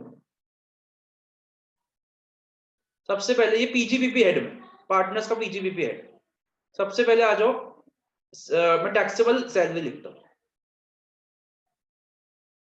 देखो इस पे डिडक्शन मिल चुकी है ना फॉर्म को, 2 लाख, सॉरी इस पे 2,55,000 में डिडक्शन मिल चुकी है ना, तो वो यहाँ टैक्सेबल हो जाएगी, ये टैक्सेबल है बस, और कुछ टैक्सेबल नहीं है। अब एग्जेम्प्टेड की बात करते हैं। एग्जेम्प्टेड सैलरी कितनी हो गई, जिस पे टैक्स दे चुकी है फॉर्म, वो कितनी कितनी हो गई, 3 लाख, माइनस 2,55,000 45,000, ये भी 45,000 और शेयर ऑफ प्रॉफिट जिस पे फर्म टैक्स दे चुकी है ये हो गई 65 60। मैंने तो पूरा ही क्वेश्चन करके दिखा दिया, यही है बस, इससे ज्यादा कुछ नहीं है। बताइए समझ में आया कि नहीं आया? सर हाँ जी पूर्वा। सर अंकित हाँ अंकित बोलो। सर मैं कह रहा हूँ कि अगर 5,10,000 तो डिडक्शन है और अगर हमारा 5 लाख की होती रेम्यूनरेशन तो ठीक जो है, हमने तो ऐड हम एक्चुअल रेम्यूनरेशन ही माइनस करते हैं। मतलब जो तो हमने ऐड की है वही सब्ट्रैक्ट कर देते हैं। हाँ, और वही फिर हम वही रेशियो भी वही रहने देते, फिर कुछ नहीं छेड़ते। BP 7 lakh minus actual remuneration minus करते 5 लाख। ठीक है सर। सबको समझ में आ गया बच्चों? कोई सर डाउट? एक बार पार्टनर वाला सर एक बार दोबारा बता दो बस। पार्टनर वाला फिर से बता दो, एक मिनट। पार्टनर वाला देख इसमें क्या हो रहा है, पार्टनर को टोटल सैलरी कितनी मिली है फर्म से? 3 लाख। हाँ अब उसमें से फर्म को कितनी डिडक्शन अलाउ हुई थी बता? 2,55,000। तो 2,55,000 पे टैक्स देगा पार्टनर, वो अपनी पीजीबीपी में दिखाएगा सैलरी फ्रॉम फर्म। अच्छा मतलब जितनी फर्म ने जिस पे टैक्स दे दिया वो उसकी सैलरी बस हो बस जाएगी। बस बस। और जो दूसरा है उसको आप शेयर ऑफ प्रॉफिट लिख दो, वो लिखोगे पीजीबीपी में एग्जेम्प्ट, और एग्जेम्प्टेड सैलरी भी एग्जेम्प्ट। अच्छा मतलब जो उसकी नेट सैलरी वो उतनी आएगी, वो 2,55,000 ही मिली आएगी तो उससे उसको उतनी है टैक्सेबल। ना, मिली तो देखो 3 लाख ही है ना। तो मतलब शेयर ऑफ प्रॉफिट उसका एग्जेम्प्ट हो गया और एग्जेम्प्टेड सैलरी तो वैसे ही एग्जेम्प्ट। वैसे ही ठीक है। ठीक है, अच्छा ठीक बच्चों एक बात देखना, अभी इसमें तो हमने किया नहीं। मान लो पार्टनर्स 3 थे, जैसे मान लो पार्टनर्स 3 थे, एक और पार्टनर था मान लो सी, इसकी भी सैलरी थी मान लो 2 लाख रुपए, लेकिन ये नॉन वर्किंग था, तो इसको तो हम इग्नोर ही करेंगे। ठीक है, तब भी यही चलेगा क्योंकि नॉन वर्किंग को तो पार्टनर को तो सैलरी बिल्कुल भी नहीं मिलती ना, तो उसके रेशियो में भी नहीं डिवाइड करेंगे, जैसे हमने किया उसी के रेशियो में डिवाइड होगा। ठीक है, अभी क्वेश्चन करेंगे समझ आ जाएगा। बताइए इतना समझ में आया बच्चों? कोई मन में कोई डाउट तो नहीं है किसी के? क्योंकि बस ये हो गया, मेरा कॉन्सेप्ट खत्म हो गया। बहुत सारे क्वेश्चंस है, कुछ आज कराऊंगा, कुछ देखते हैं कल कराऊंगा। मतलब मैंने कोशिश करा कि एक और क्लास रख लेंगे, सारे ही आपके ना फिर अच्छे से हो जाएंगे। तो अभी आपको ये लिखना है कुछ किसी को, या सीधा क्वेश्चंस करें? बताइए। जितना डिडक्शन मिला है उतना अमाउंट टैक्सेबल होगा in the hands of partners. हाँ बिल्कुल बिल्कुल। देखो लिखना चाहते हो कि क्वेश्चन करे सीधा? वो एग्जांपल पे लाना एक बार, जो भी कराए उसका स्क्रीनशॉट ले लेता हूँ। ये वाला नहीं लास्ट में, बिल्कुल अभी लास्ट वाला। ये।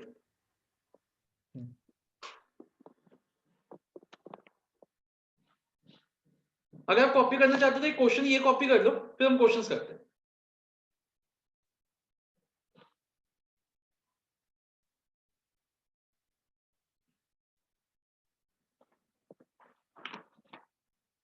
सर हाँ जी, हाँ जी अंकित। सर इसमें अगर इसे नॉन वर्किंग वाला केस है तो मतलब नॉन वर्किंग पे जो अगर पार्टनर अपना खुद बनाता है तो उसका एग्जेम्प्टेड होगा क्योंकि फर्म ने टैक्स दे दिया होगा नॉन वर्किंग पार्टनर के नहीं, नॉन वर्किंग में डिडक्शन नहीं मिलेगी, हाँ तो सर वो उस पर टैक्स हाँ दे चुका, तो पार्टनर्स को नहीं देना उसको। पार्टनर्स का तो एग्जेम्प्ट हो जाएगा ना फिर। हाँ उसमें एग्जेम्प्ट, पार्टनर के एंड पे एग्जेम्प्ट हो जाएगा।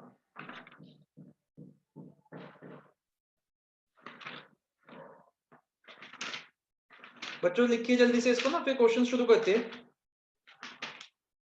सर फोटो ले ली सर। फोटो ले ली इसकी? क्यों फोटो के लिए? ये तो लिख ले। फोटो कहाँ लेके क्या करेगा? एक ही तो एग्जांपल है, लिख लो।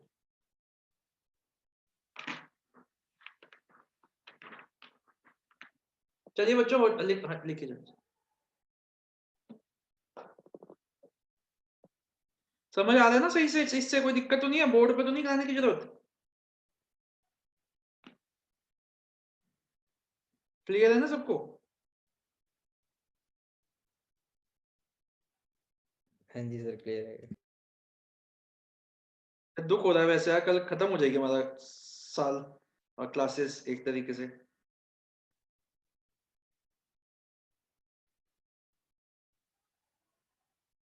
चलिए करें शुरू। एक मिनट।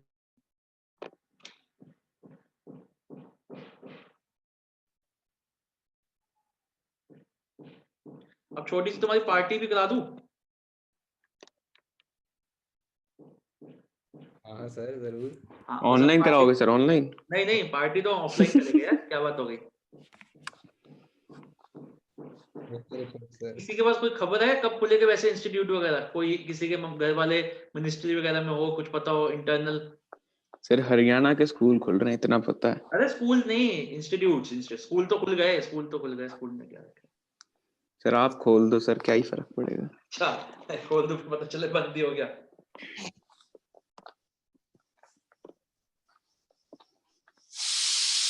अरे बच्चे हटा दो क्या कुणाल? हाँ सर। चल, तो बच्चों अब हम आते हैं अपना, अब आप आ जाइए पेज नंबर, मैं ना पीछे के क्वेश्चन करा दो, कोशिश तो करूंगा कि सारे कराऊं। 557 पे आ जाओ। और पहले तो हम बुक प्रॉफिट्स निकालने के करेंगे। क्वेश्चन नंबर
आर्यन भाई पेपर कराना तुम्हें। तू करा रहा है भाई, सबसे ऊपर टास्क पेपर तेरे को ही आता है बस। सही बात है भाई, कुछ ना आता यार। रहने दे भाई। तेरे को आता है सिर्फ।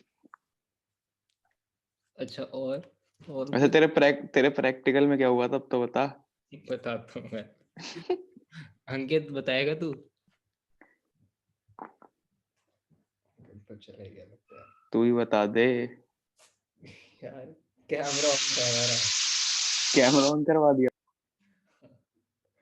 पूरा टाइम। एक सेकंड। फिर वो क्वेश्चन हुआ कि नहीं हुआ? हो तो गया था। अच्छा बढ़िया है फिर तो भाई। ओके पूर्वा, ओके।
चलिए आइए बच्चों, आज आ रही है आवाज?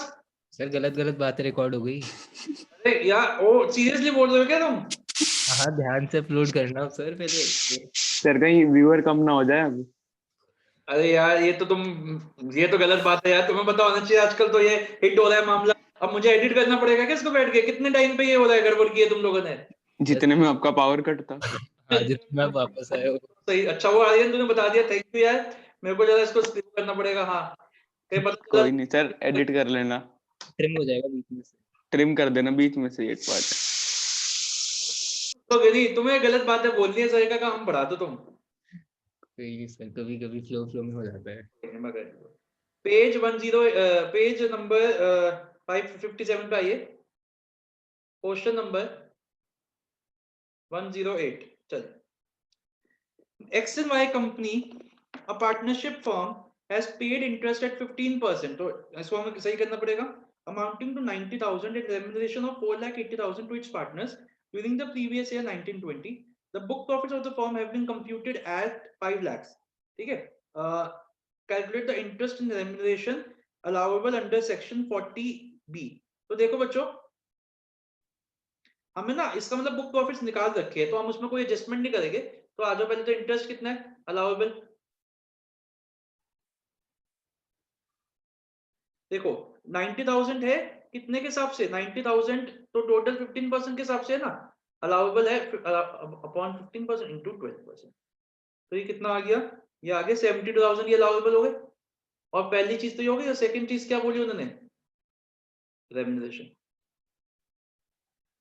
पहले तो ये तो इजी क्वेश्चन करवा रहा हूं. तो बुक प्रॉफिट्स कितने हैं? 5 लाख. फर्स्ट 3 lakhs,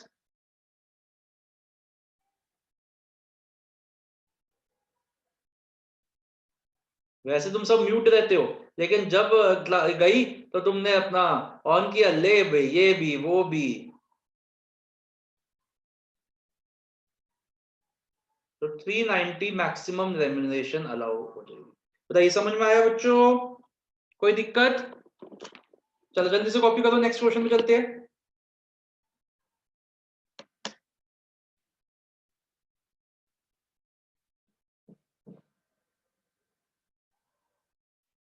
हो गया? करें नेक्स्ट? सर एक हाँ. अरे तेरा क्या दिक्कत है ये माइक्रोफोन में? कौन सी दिक्कत सर? आवाज ही आती रहती है तेरे कुछ. सर अब सर घर में खाना बन रहा है तो सर आवाज नहीं आएगी पीछे से. क्या बन रहा है क्या? ओहो, क्या बना रहा है आज? मैं क्यों बनाऊंगा सर? हाँ जी बच्चों, हो गया? करें नेक्स्ट? एक सेकंड.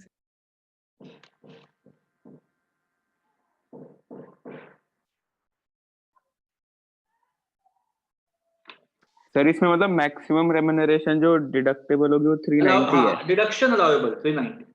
और इसको फिर अगर मतलब वो या पार्टनर्स अभी ना फुल फ्लेज क्वेश्चन रहने दे. अभी पहले तू ये समझ, फुल फ्लेज कराऊंगा ना. अभी बस शुरू करते हैं, एक क्वेश्चन करेगा. ठीक, मतलब ये 390 मैक्सिमम डिडक्शन मिल सकती है यस फर्म यस को. यस. चलो अब आओ नेक्स्ट क्वेश्चन में. ये भी छोटा ही है.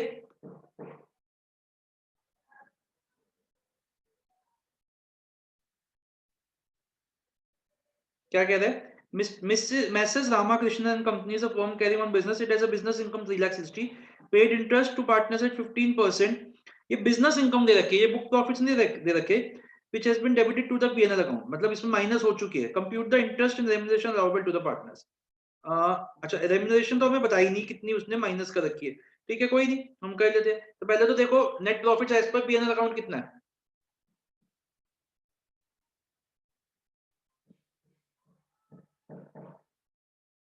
ये है 3,60,000. इस पे इंटरेस्ट माइनस हुआ है 15% के हिसाब से. पहले तो हम 3% वाला डिसअलाउ कर देंगे.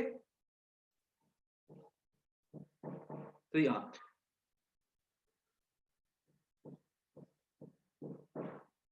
तो कितना दे रखा है इंटरेस्ट? 1,50,000 है ना.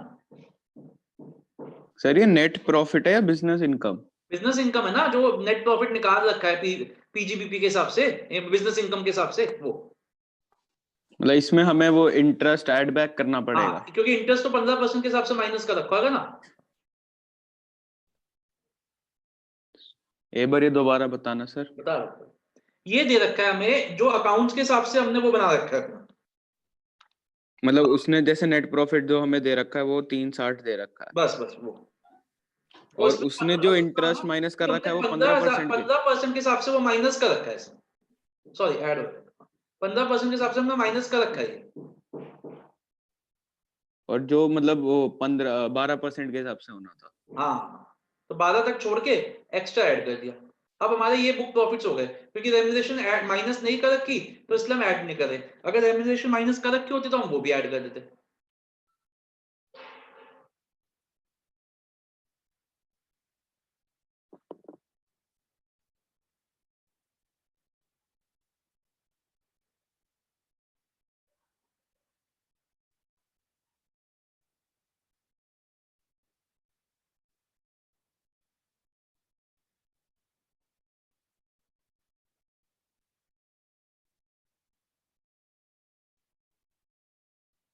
सर उसमें 15% एडेड होगा ना ऑलरेडी नेट प्रॉफिट में। एडिट नहीं, माइनस होएगा। अच्छा, नेट प्रॉफिट में नहीं, ये फुल फ्लेज नहीं है ना सर, इसमें लिखा हुआ है it has business income. Business income मतलब पीजीबीपी लिखा होता तो हम मान लेते, या बुक प्रॉफिट्स लिखा होता। बिजनेस इनकम मतलब अकाउंट्स के हिसाब से। तो सर पीजीबीपी की इनकम लिखी होती तो वो मतलब बुक प्रॉफिट होती हमारी। हाँ तो हम सही है, तो मतलब नहीं, पीजीबीपी ने अगर बुक प्रॉफिट्स लिखे होते ना तो हम मान लेते कि 12% के हिसाब से ये 3% ऐड हो चुका है। अच्छा, क्योंकि हमें ये प्रॉफिट सिर्फ वो दे रखा था तो इसमें हाँ, हम वो ये ऐड इसका कर देंगे। मतलब अकाउंट्स के हिसाब से दे रखा है। अच्छा, अंकित समझ आ रहा है? या ये यस सर, अंकित समझ आ रहा है? Yes sir, yes sir. Purva आपको कोई डाउट तो नहीं है ना? और सर पिछले वाले में हमने 12% के हिसाब से निकालना था। पिछले वाले में किसमें यार 12 के हिसाब से निकालना होता है सब। अच्छा, वो मैंने इसमें शॉर्टकट लगा दिया ना यार, 3% डिसअलाउ करना, तो मैंने सीधा 3 कर दिया। अच्छा, और पिछले वाले में जैसे हमारा जो था देखा ये? पिछले वाले में तो उसने 15% इंटरेस्ट दिया था 90,000 का। ये जो तू कह रहा है मैंने शॉर्टकट कर दिया ना यहाँ पे, तो ऐसे भी कर सकता था इसको। ये निकाल लेता, फिर 1.5 लाख में से जो अमाउंट आता है इसको माइनस कर देता। शॉर्टकट किया ना थोड़ा सा, हो गया।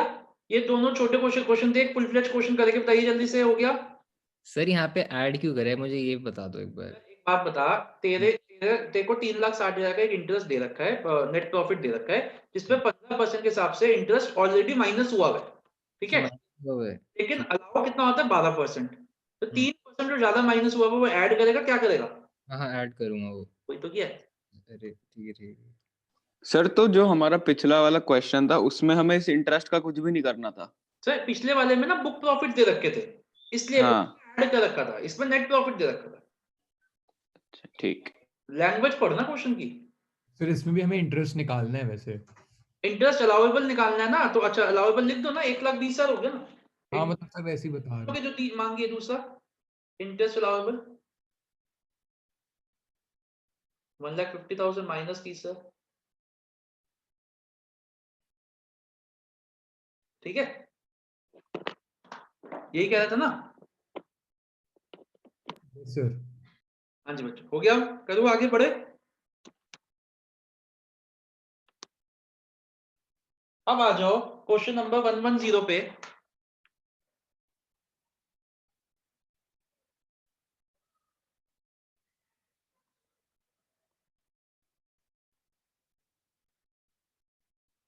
ये थोड़ा फुल फ्लेज क्वेश्चन है, करते हैं। एक्स वैसे छोटा है, X and Y are partners in a law firm and share profits equally, ठीक है? They maintain their accounts on cash basis and have prepared the following accounts for previous year. ये तो कैश बेसिस का question आ गया, एक minute रुको। इसमें तो फिर हमें ना पूरा ही करना पड़ेगा। चलो कोई नहीं, ये कैश वो है, मतलब ये रिसीट है उसका है। ये रिसीट्स एंड पेमेंट्स का क्वेश्चन है, तो आपको पता ही है रिसीट्स एंड पेमेंट के क्वेश्चन में हम क्या करते हैं, फ्रेश करते हैं पूरा क्वेश्चन, याद है ना?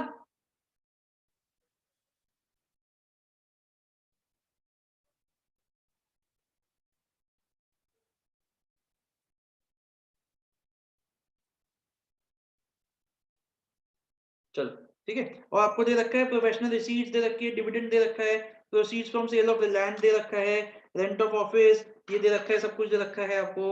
चलो करते हैं शुरू। तो बच्चों पहले हम निकालते हैं इनकम, ये हम फर्म की निकाल रहे हैं इन द बुक्स ऑफ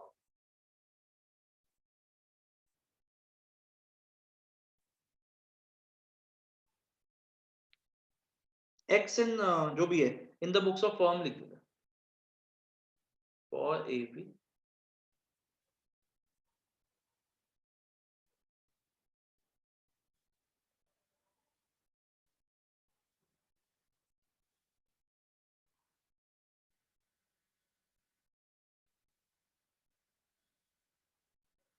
कितनी है प्रोफेशनल रिसीट्स, दोनों साल की ऐड कर दो, 65 lakhs।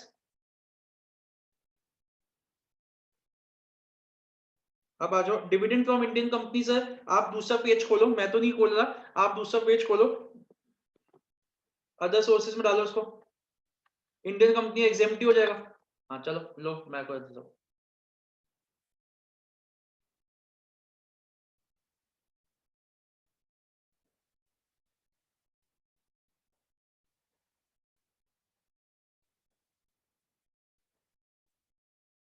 और तीसरा क्या है, proceeds from sale of land, ये कैपिटल गेन में चला जाएगा।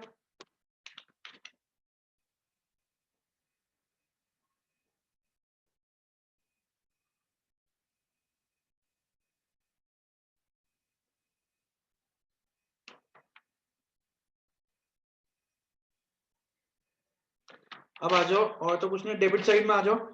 रेंट पहले देख लेते हैं कि रेंट का, चलो कोई नहीं, पहले हम पीछे ही चलते हैं, लेस करते हैं।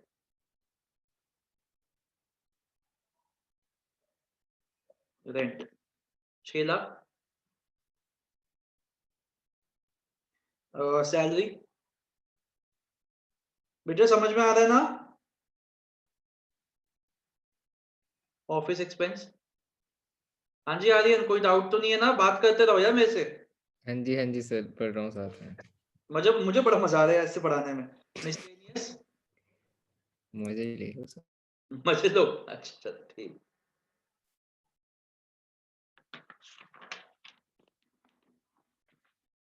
कंप्यूटर्स परचेज किया, वो डेप्रिसिएशन में चला जाएगा।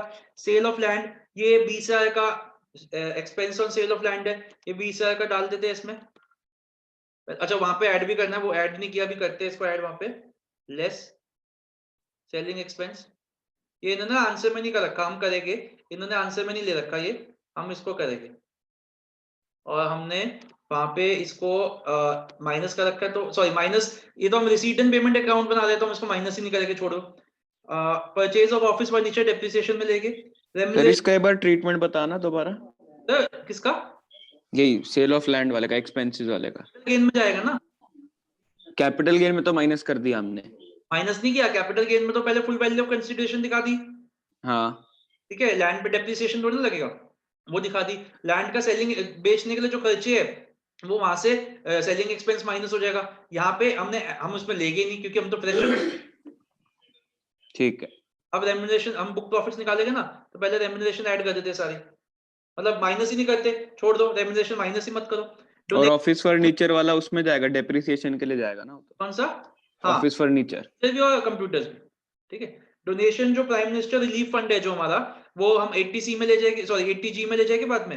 और जो बैंक डिपॉजिट्स है वो मैं दिखा अभी आपको लेके जा रहा हूँ। यहाँ पे मैं डेप्रिसिएशन लिख देता हूँ एक ना, अभी डेप्रिसिएशन 2 चीजों पे है, एक फर्नीचर पे और एक कंप्यूटर्स पे। अभी दिखाता हूँ इसको, और आ जाओ इस पे। ये जो है हमारा बैंक डिपॉजिट्स,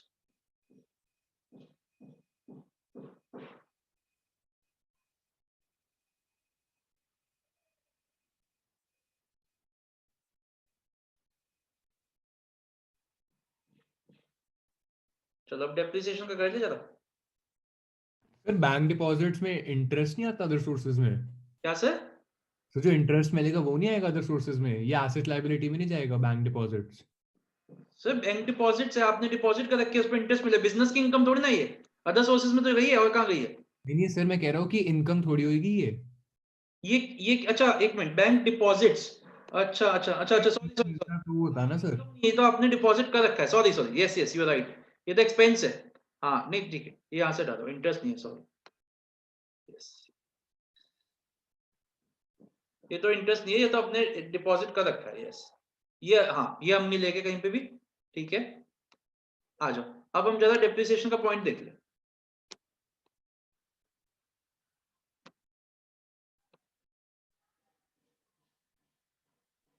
पहले तो हम देखते हैं नीचे, कंप्यूटर्स देख लेते हैं। देखो क्या दे रखा है, computers were purchased on 6 October 2019 and opening value of block of plant and machine, तो ओपनिंग वैल्यू इसकी तो है ही नहीं, इसका मतलब, तो ओपनिंग वैल्यू ऑफ ब्लॉक कितना है? 0। परचेज कब की है? ऐड परचेज, पहले बताओ कंप्यूटर्स पे कितना लगता है परसेंटेज पे, जल्दी बताओ कितना लगता है, याद है किसी को कंप्यूटर्स पे? लगता ही नहीं था कंप्यूटर्स पे तो शायद। बताइए कितना लगता है? यूज याद ऑफ कंप्यूटर्स में तो लगता ही नहीं शायद।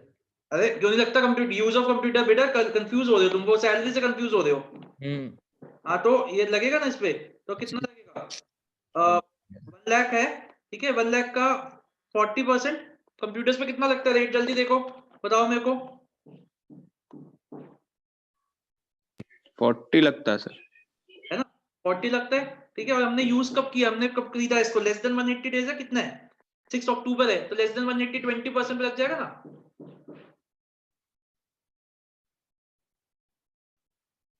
अच्छा नहीं, इसमें हमने और भी खरीदी है शायद कंप्यूटर्स,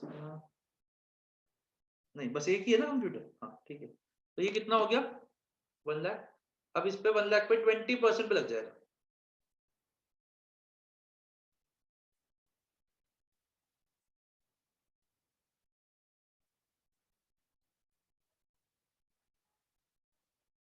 तो एक तो ये हो गई, अब आ जाओ दूसरी, डेप्रिसिएशन ऑन, ये हो गया ना, अब डेप्रिसिएशन ऑन फर्नीचर पे आ जाओ।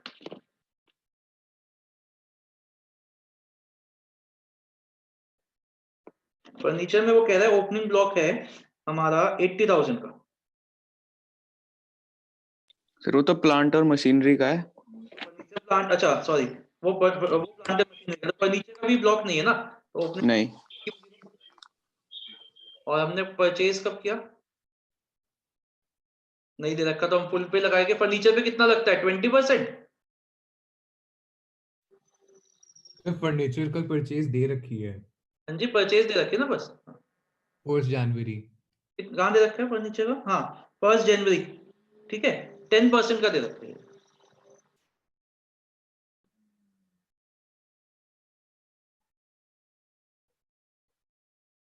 ठीक है, तो 1 जनवरी है, तो इस पर डेप्रिसिएशन कितनी हो जाएगी?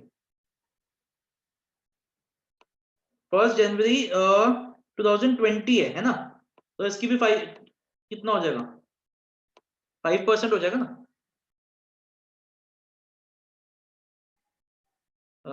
कितना हो गया 10,000, तो ये 2 डेप्रिसिएशन हो गई, एक और निकाल दो यहीं पे।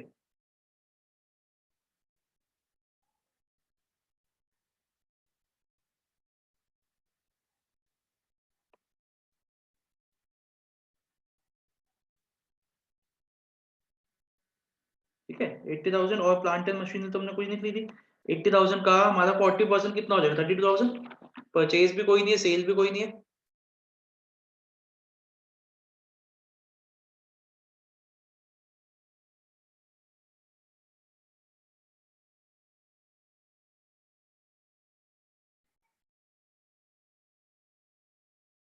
तो 3 डेप्रिसिएशन हो गई हमारी, एक ये और एक हमारी हो गई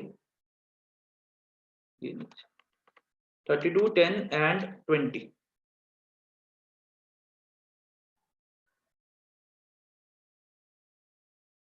फोर्टी टू 50 to 62,000 की डेप्रिसिएशन हो गई हमारी। आइए इसको हम ले जाते हैं अपना आगे।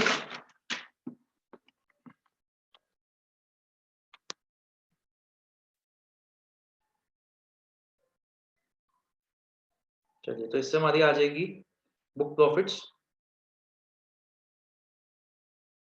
हमारे बुक प्रॉफिट्स आ गए हमारे, ये आ गए 24,38,000। ठीक है, अब तो हम सर इसमें हम वो मतलब जो हमें वो दे रखा है रेम्यूनरेशन, वो ऐड नहीं करेंगे? सर ऐड रेम्यूनरेशन में माइनस ही नहीं की ना सर, ये रिसीट्स एंड पेमेंट अकाउंट है ना। अच्छा, मतलब अगर हमें वो इनकम एंड एक्सपेंडिचर दे रखा होता तो हम करते। करते तो कर रहे होते, और ये तो हमने लिया ही नहीं ना, हमने उसको ऐड ही नहीं किया, माइनस ही नहीं किया। अच्छा सर, अगर जैसे हमें इनकम या एक्सपेंडिचर दे रखा होता, उसमें हमें दे रखा होता रेम्यूनरेशन, तो वो उसका क्या करते फिर? वो भी क्वेश्चन करा होगा। ठीक है, अब फर्स्ट 3 लाख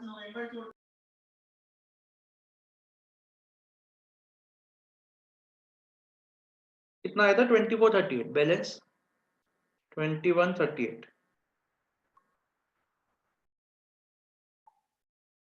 कितना आ गया 12,82,000।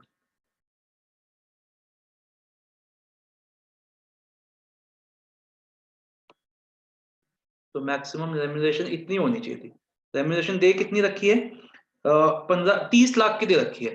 ठीक है ना, 30 लाख की दे रखी है, तो हम कितना देंगे दोनों को रेम्यूनरेशन, अलाउएबल रेम्यूनरेशन कितनी हो जाएगी फिर हमारी?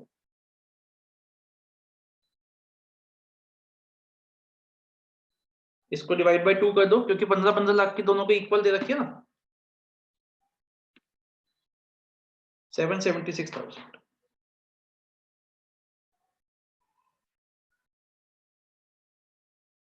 ये अलाउएबल ही तो निकाली है ना आपने टोटल? हाँ टोटल ही निकालिए, मैंने उसको बस ए और बी में डिवाइड कर दिया ना। अब देखो, अब हम फाइनल अपना इनकम निकालते हैं, इनकम अंडर दैट पीजीबीपी। देखो बुक प्रॉफिट्स कितने आए थे हमारे? 24,38,000 minus allowable 38,800 minus less remuneration जो अलाउएबल है 15,52,000। तो हमारे इनकम कितनी आ गई?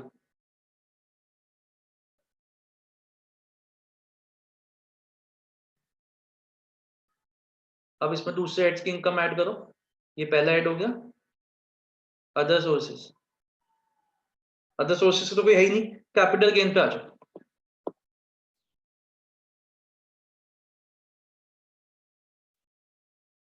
इस पे निकालो कॉस्ट ऑफ एक्विजिशन। देखो नीचे क्या दे रखा है, land was sold after the holding, मतलब 21 महीने के बाद बेच दिया, इसका मतलब शॉर्ट टर्म हो गया। लैंड के लिए 2 साल होता है, 9 लाख। 9 लाख तो शॉर्ट टर्म कैपिटल लॉस हो गया ना। हाँ शॉर्ट टर्म है ना, क्योंकि लेस देन 2 इयर्स। समझ आ रहा है? ये हो गया आपका 1,20,000। इसका गलत है, इन्होंने 20 लाख एक्सपेंस नहीं लिया, loss, short term capital loss. तो इसका मतलब बस हमारे यही है, क्योंकि शॉर्ट टर्म कैपिटल लॉस को हम सेट ही नहीं कर सकते, तो और कोई इनकम ही नहीं है हमारे पास। सर इसने इनकम मतलब अदर सोर्सेज में 2 लाख क्यों दिखा रखा है? कहाँ दिखा रखते हैं? अदर सोर्सेज में कहाँ दिखा रखते हैं? अच्छा डिविडेंड कितना है? सॉरी मैंने देखा नहीं, डिविडेंड कितना है? ओ 12 लाख है, 10 लाख 12 लाख। तो आ जाओ डिविडेंड अदर सोर्सेज में आ जाओ, मैंने नोट नहीं किया। तो डिविडेंड कॉस्ट ऑफ क्या कह रहे हो बेटा? क्या कहते हैं, कैपिटल गेन्स में जो शॉर्ट टर्म होता है उसमें कॉस्ट ऑफ इम्प्रूवमेंट वगैरह तो आता नहीं है। आता है सर, आता है, लेकिन कॉस्ट ऑफ इंप्रूवमेंट है ही नहीं ना। अच्छा हाँ। इसमें इंडेक्सेशन नहीं होती ना बस। Indexation नहीं होता, ये कहना चाहते हो। और डिविडेंड अप टू मतलब 10 लाख हमारा एग्जेम्प्ट होता है।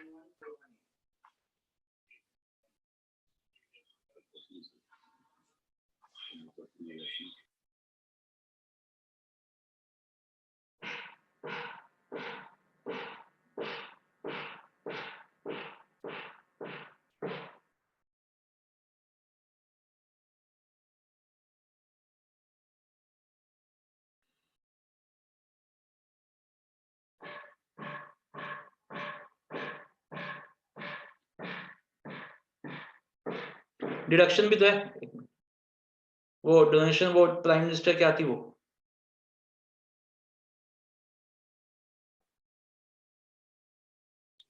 सर जीटीआई भी तो निकालनी पड़ेगी पहले। ये निकल जीटीआई तो है।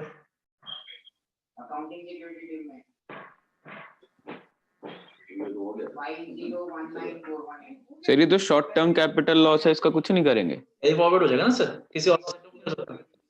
अच्छा इसको कैरी फॉरवर्ड कर देंगे। टैक्स का क्या होता है? डिविडेंड पे टैक्स होता है 10% फ्लैट, तो 2 लाख पर तो 10% हो गया 20,000, और कितना बचा 686 पे 30% ऑन 6 लाख। तो ये आ जाएगा 2,05,800,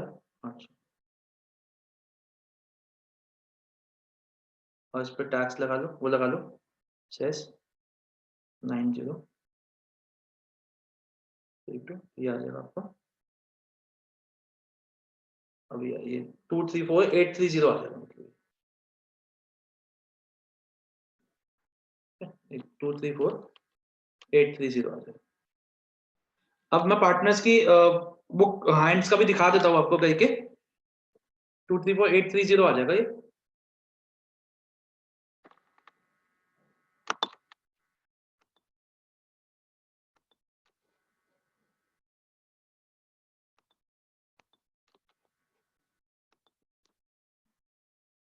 पहले तो 234830 को डिवाइड कर दो, दोनों का इक्वली रेशियो है।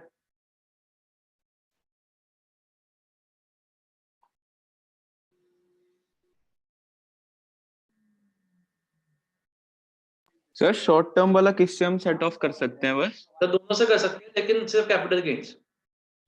अच्छा, लॉन्ग टर्म से कर सकते हैं। हाँ, या मैं नेक्स्ट पेज पे करूँगा। ये मेरे को बता देना, ये वैल्यू बता देना मेरे को।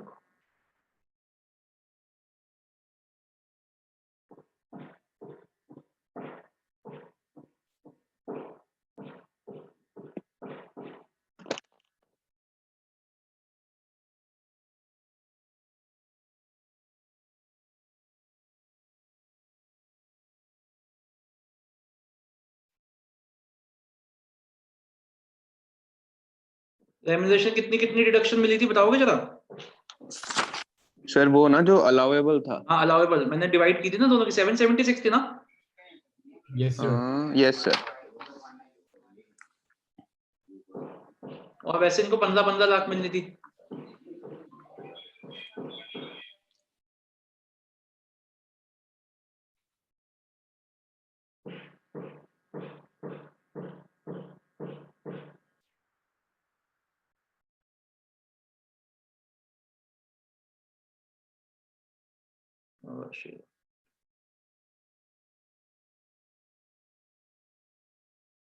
या एक मिनट, ये भी मैंने ना गलत लिख दिया, ये यहाँ नहीं लिखे क्योंकि ये तो एग्जेम्प्टेड है ना।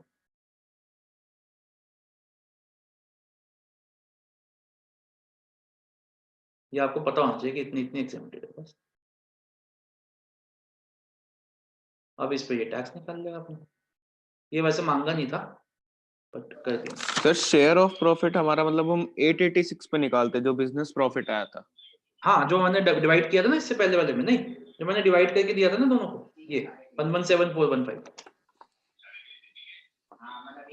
सर ये क्या निकला था 234830? नेट प्रॉफिट निकला था ना फॉर्म का, ये देख, ये टैक्स देने के बाद जो निकला था 234830, यहाँ लिखना था, मेरे को जगह नहीं मिली। अच्छा, मतलब वो 886 तो में टैक्स में तो माइनस करेगा ना, टैक्स में तो माइनस करा। हाँ। अच्छा सॉरी, ये ना नहीं इसका टैक्स था।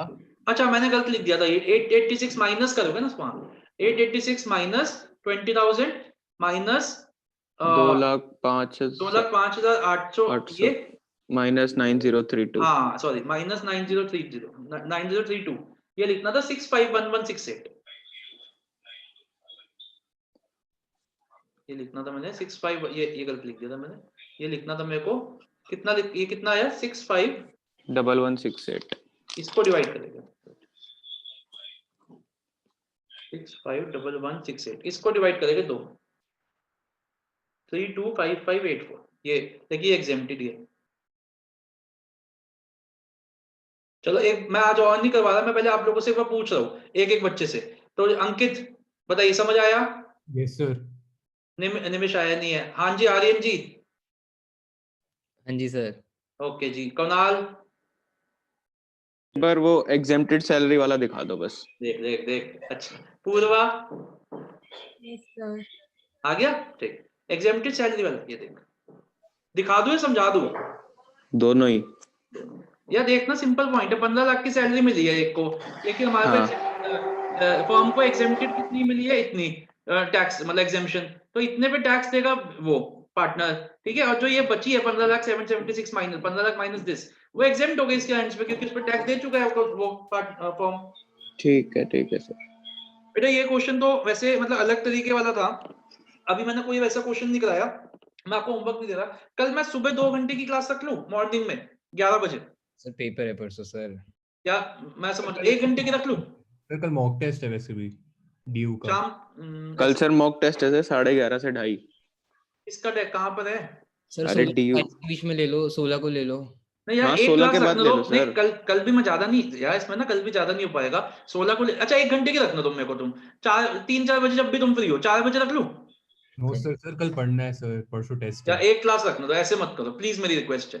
एक दो क्वेश्चन करा दूंगा ना, फिर उसके बाद कोई दिक्कत नहीं। अभी तक हमने वो वाला क्वेश्चन नहीं किया, मतलब जो एडजस्टमेंट वाला है। प्लीज एक क्लास रखना, 1 घंटे की बस टोटल।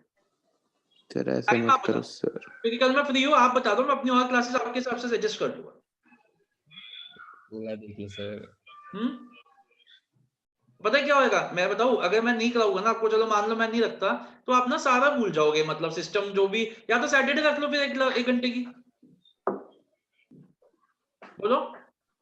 सर फिर रखनी है तो सर फिर कल ही रख लो सर, सैटरडे हाँ, तुम सैटरडे नहीं रखने ना, तो कल रख लो यार। कल आप कितने बजे, आपकी मॉक टेस्ट कितने बजे? 11:30 से 2:30। आई है ना, तो 4 बजे रख लो 1 घंटे की। मैं 1-2 क्वेश्चन करा दूंगा ना, फिर आप भूलोगे नहीं। मतलब अभी हमने वो वाला क्वेश्चन नहीं किया जिसमें हमने एडजस्टमेंट करनी होती है इनकम वाली। बताओ जल्दी बताओ अंकित। सर थोड़ा लेट रख सकते हो अगर सब कंफर्टेबल है तो, कितने रेट बताओ?